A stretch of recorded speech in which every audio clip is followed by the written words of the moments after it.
This is Chapter 5, Lesson 4, and we're going to look at two main concepts today. The first is simplifying a fraction. And the rule is pretty simple. You just reduce the numerator and denominator by the same factor until there are no other common factors to reduce it by. What do I mean by that? Let's look at some examples. If I gave you the fraction 4/10, 4 over 10, and wanted to put that in the simplest form, the question to ask yourself is, are there any numbers that divide evenly into 4 and 10, into the numerator and denominator? And use your divisibility rules.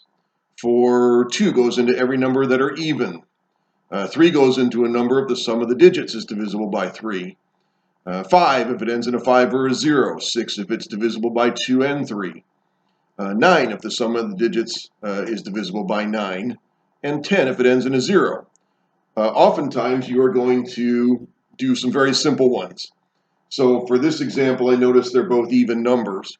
So that means that I can divide both numerator and denominator by 2. And when I do that, 4 divided by 2 is 2. 10 divided by 2 is 5.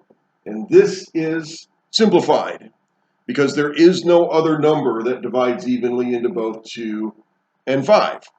So I am done with that one. And we could say then that 4 over 10, 4/10, and 2 over 5, 2/5, those are called equivalent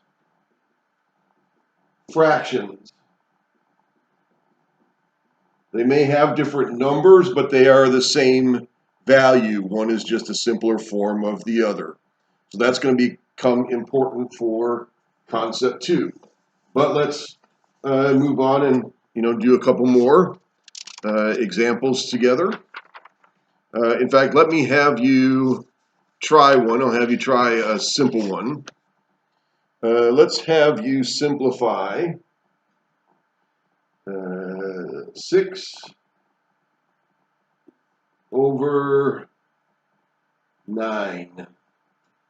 Okay, so what I'm going to do is ask you to press the pause button on this video. Simplify 6 over 9. When you're done, you can unpause it, and it will immediately go into the answer. So pause it now. Okay, now that you are unpaused, 6 over 9. Does 2 go into both 6 and 9 evenly? No, they're not even numbers. So 2 doesn't work on this one. So let's try the number 3. Does 3 go into 6? Yes, it does. Does 3 go into 9? Yes, it does. So I found something in common. So I can divide both numerator and denominator by 3. 6 divided by 3 is 2. 9 divided by 3 is 3. So 6/9 simplified, the farthest it can go, is 2 over 3 because there is no number that divides evenly into both 2 and 3 anymore. So let's try one that may require a few more steps. What do I mean by that? What if I had to simplify 30 over 42? Again, using divisibility rules, the first thing I might notice is they're both even numbers. So that means 2 goes into both of them. So I can divide numerator and denominator by 2. 30 divided by 2 is 15. 42 divided by 2 is 21. Am I done?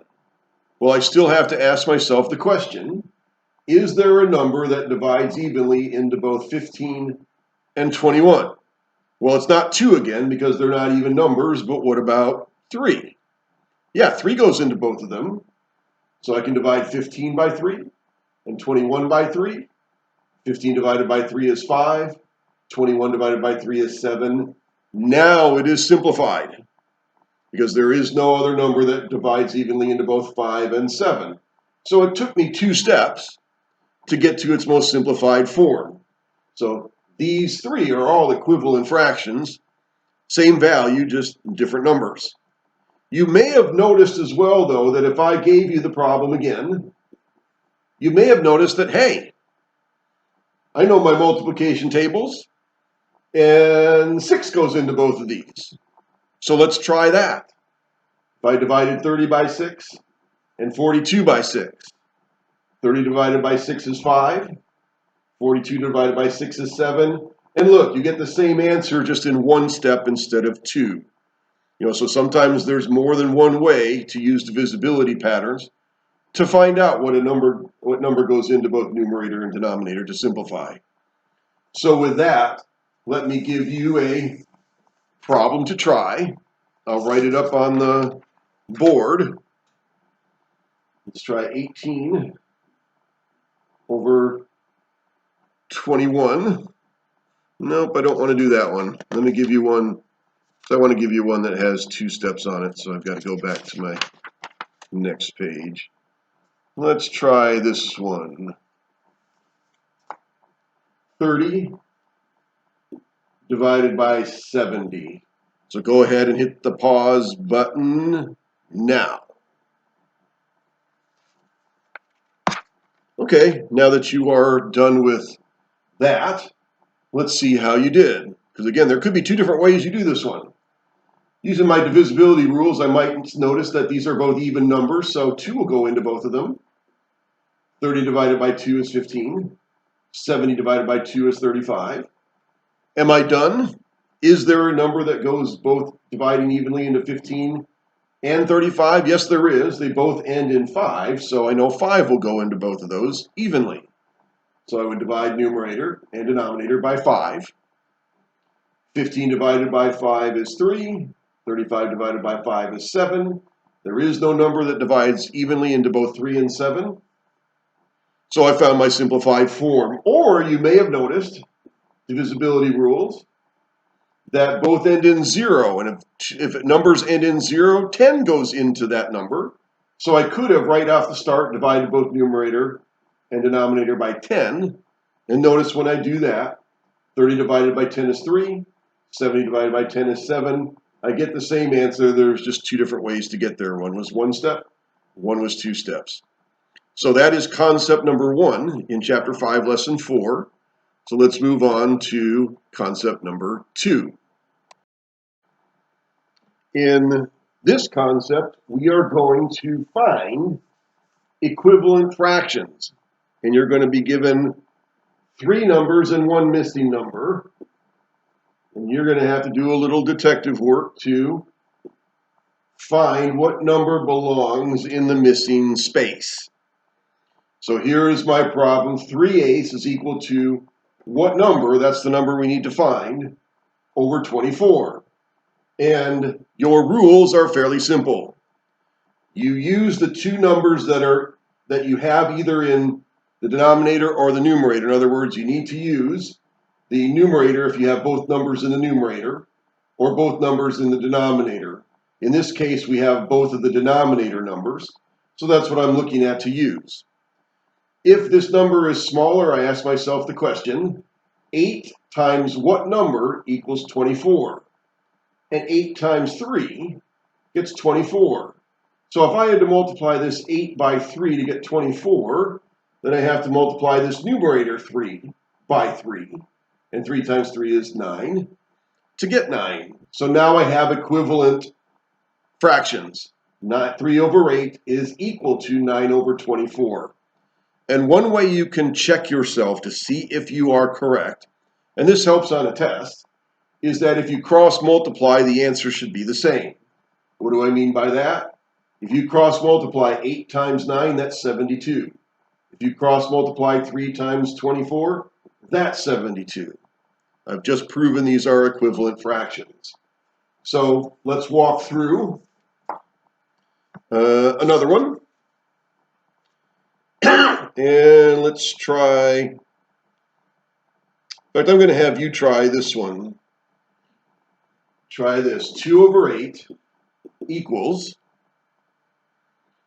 something over 24. So this problem is really similar to the first example. So I'm going to ask you to hit the pause button and try it, and then unpause, and you'll immediately see me work the answer. So hit the pause button now. Okay, let's see how you did. You only have one of the numbers in the numerator. You have both of the numbers in the denominator, so I'm working with the denominator. And this number is smaller, so I'm asking myself the question, 8 times what equals 24? Well, 8 times 3 is what got me to 24. So 2 times 3, multiplying by the same value in numerator and denominator, is what's going to get me the missing value.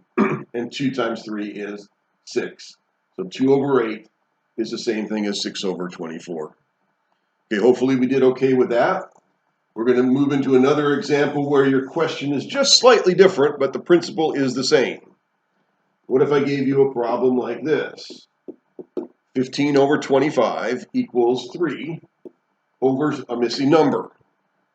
This time, I only have one of the denominator numbers, so I'm not going to work with the denominator. But I have both of the numbers in the numerator, so I'm looking at the numerator to be able to find my pattern. And the other thing that's different this time is that 15 is a larger number than 3. So I am not going to ask myself the question, 15 times what equals 3? That would be a fraction. It gets me nowhere. Since this number is bigger, instead I have to ask the question, 15 divided by what number gets me to 3? And that would be 15 divided by 5. 15 divided by 5 equals 3. So if I divide by 5 in the numerator here, I have to divide by 5 in the denominator here. And 25 divided by 5 is 5, so 3/5 is my equivalent fraction to 15 over 25. Let me have you try one that looks like this. So let's try this one. 21 over 28 equals 3 over what number? So hit the pause button now. Okay, let's see how you did. I have only one of the numbers in the denominator. I have both numbers in the numerator, so it's the numerator that I'm looking at. 21 is a bigger number than 3, so I'm going from larger to smaller. So my question is, 21 divided by what number equals 3? And that's 21 divided by 7 equals 3. So if I divide by 7 in the numerator, I have to divide by 7 in the denominator. And 28 divided by 7 is 4. So 3/4 is an equivalent fraction to 21 over 8. That concludes Chapter 5, Lesson 4.